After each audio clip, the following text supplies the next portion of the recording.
Hello बच्चों, let's see this question is two charge particles transverse identical helical paths in a completely opposite sense in a uniform magnetic field B is equals to B naught K cap. They have equal z component of momenta. They must have equal charges. They necessarily represent a particle and antiparticle pair. The charge to mass ratio satisfy E by m1 plus E by m2 is equals to 0. ठीक है। तो बच्चों यहाँ पे let first जो है हमें क्या दे रखा है, दो चार्ज पार्टिकल्स है। ठीक है, कितने, दो चार्ज पार्टिकल्स है। तो बच्चों यहाँ पे जो इसका जो हेलिकल पाथ है, पार्टिकल कुछ चार्ज पार्टिकल्स है, इस तरह से हेलिकल पाथ करता हुआ यहाँ से ये आगे मोशन करेगा। तो यहाँ से इसका जो पिच कितना कवर करेगा, पिच कवर करता है कितना, पिच इज इक्वल टू जाएगा, पिच इज इक्वल टू हमारे पास है ना। तो पिच क्या होगा बच्चों यहाँ से, तो पिच की जो फॉर्मूला होता है, this is time for one circle, time for one circle into क्या होता है, स्पीड। ठीक है, स्पीड।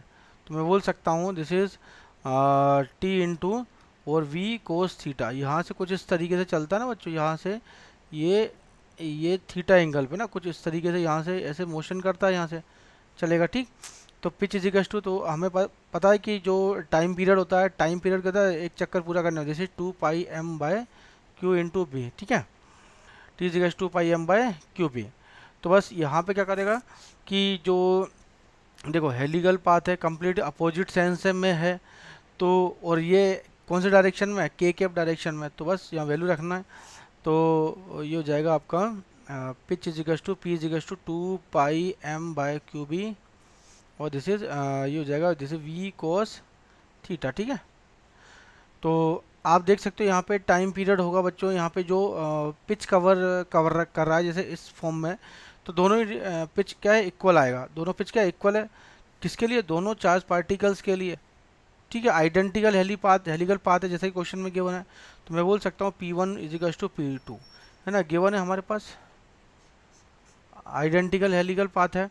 तो बस वैल्यू रख दो, this is 2πm1/q1 B not से चल रहे हैं। ठीक है, ये मैग्नीट्यूड है मैग्नेटिक फील्ड का, है ना। This is V cos theta is equal to जगह, this is 2πm2/q2, this is B not.